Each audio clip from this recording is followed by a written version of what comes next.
I'm Akash, and this is your News of the Week for the week of October 24th to October 30th, 2021. I'm Akash Cody, and let's get right into the headlines. We begin with the FDA having recently approved the brand new Pfizer vaccine for young children aged 5 to 11 years old. This is a new innovation, yet another one by Pfizer, and hopefully this is going to, with its 28 million possible vaccinations with this new vaccine, this could actually mean that we can make our schools in America safer than ever before. Now, this is going to be very exciting. I'll cover more about it in just a moment, but first, let's take a look at some of the other stories for you this week. For example, President Biden is actually going on a trip in Europe for the Group of 20 Summit 2021. This year marks the 16th summit of the Group of 20 Intergovernmental Economic Forum being held this year in Rome, Italy. Now, it's going to be very, very important. I'll be covering it over on the next live, since today is the first day of G20 2021. Now, our next story here relies on the fact that the Sudan, which is an African country in Eastern Africa, has been faced with a military coup.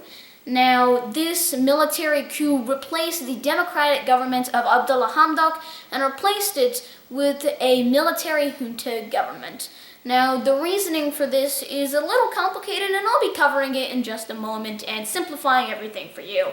And before we do that, let's take a look at our last story, which is related to the fact that, guess what, folks? Tomorrow is Halloween! Hooray! So, since tomorrow is Halloween, which is every kid's dream of getting as much candy as they want, it's every kid's favorite day, and certainly is mine as well. So, I want to know, what are you going to be for Halloween? Make sure to post your answers in the comment section below. I'd love to know. Alright, now let's get into the news of the week. We begin with the fact that the FDA has recently approved the brand new Pfizer vaccine for young children aged 5 to 11 years old.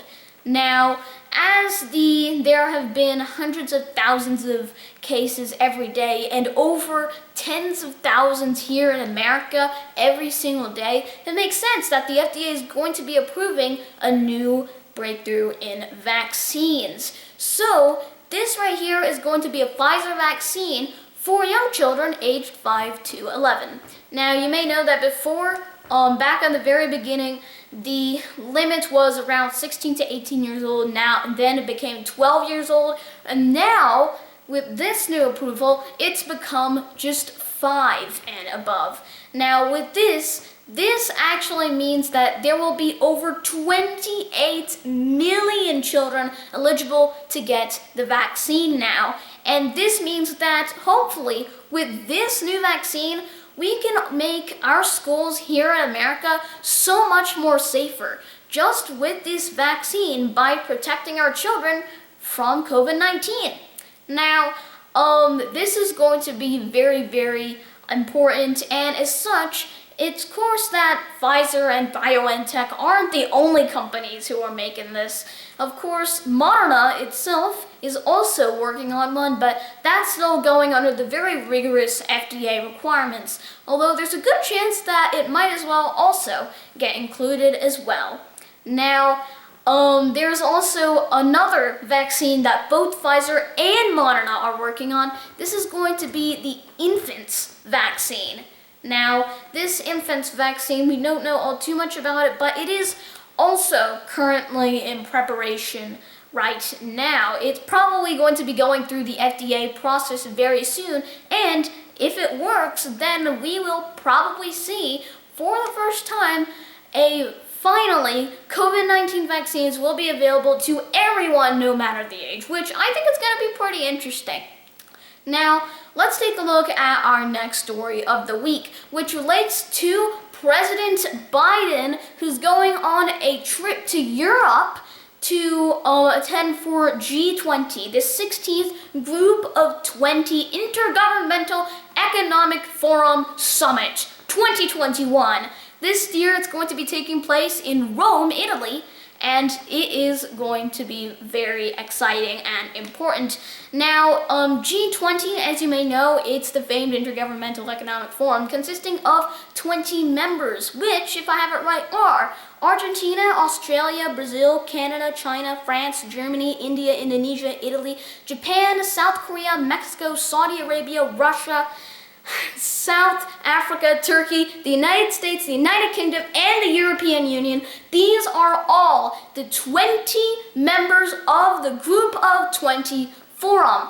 Now, their whole goal is about economic forums and how to deal with the economy worldwide and within each other's countries. So, it's no wonder that this is going to be a primary focus of the G20 Summit this year. Of course, climate and vaccines are also going to be very important topical issues that will be discussed during G20.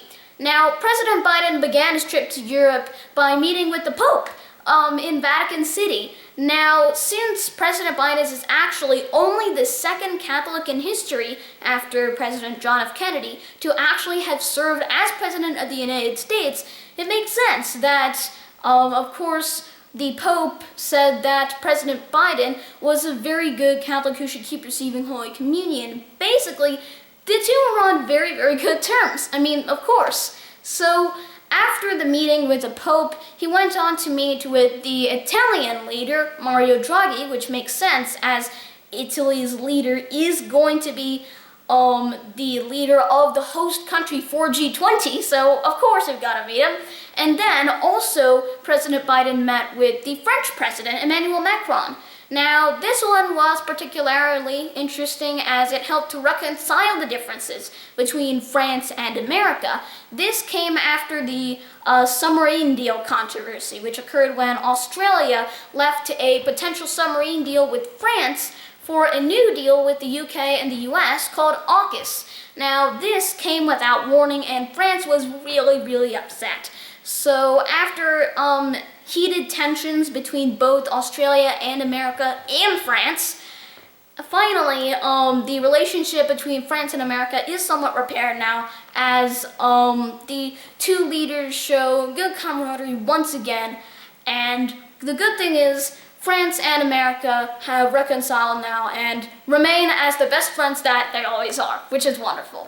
Now, on to G20, which is going to be starting today, October 30th, and tomorrow on October 31st.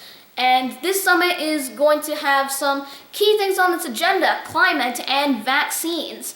Two of the most important things right now, of course, COVID-19 is a very, very important thing. So it's going to be heavily discussed during this G20, as well as what it does and what it has done to the economy of all of the countries who are going to be there at the G20 Summit. So this is going to be a very important summit. I'll keep you updated on our next live, hopefully, so that way we can take a look at how G20 turned out.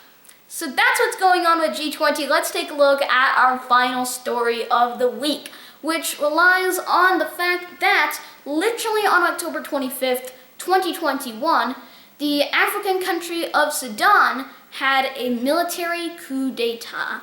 Its military practically took over the democratic government of Sudan and instilled a brand new military junta government to lead the country.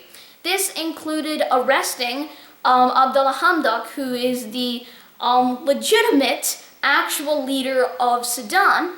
And not only have they arrested him, they've arrested several other members of the Sudanese government. And it's not just this either. They blacked out the internet for quite a while, and at the same time, they suppressed mass protests throughout the country. This resulted in, I believe, 11 civilians dying as a result of the chaos that occurred in Sudan, and hundreds more have been injured as a result. Now, this right here is a major issue out in Sudan, and the reasoning for this is rather awkward, because this actually came out from 2019. Now, in 2019, the leader of Sudan was a man called Omar al-Bashir, who had served as the leader of Sudan for like over 30 years, or 30, 40 years at that point.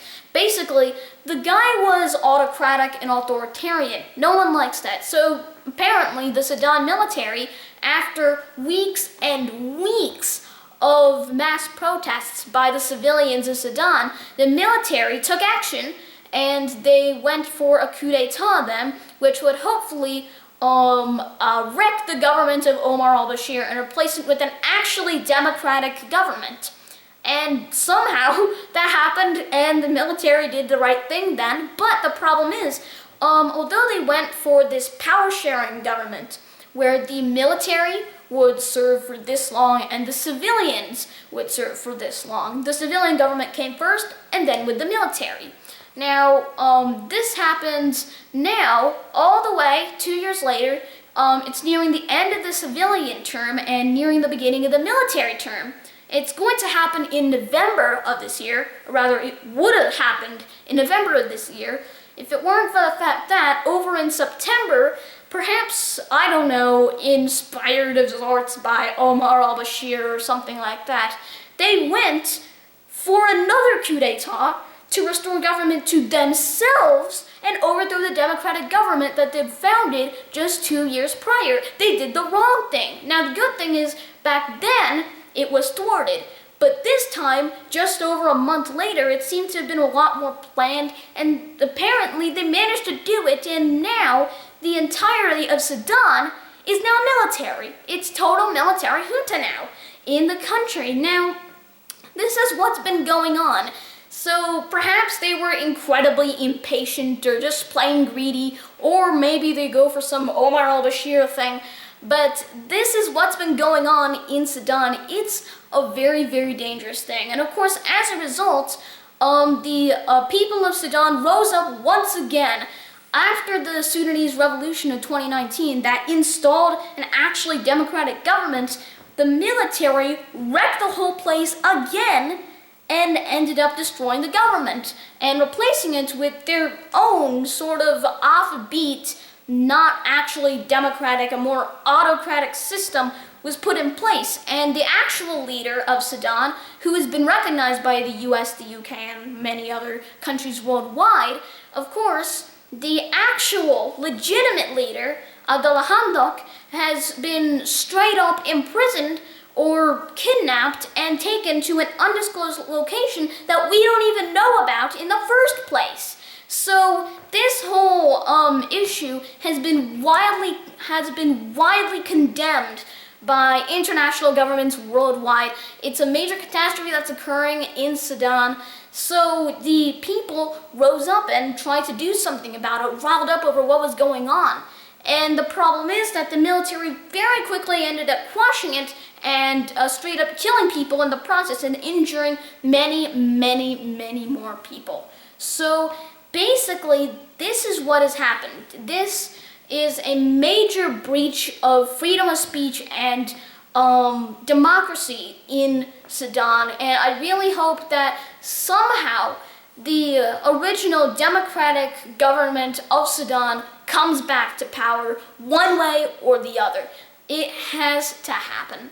And I truly hope that the true democratic government of Sudan can rise back to power in the country and lead Sudan to a safe, hopeful future.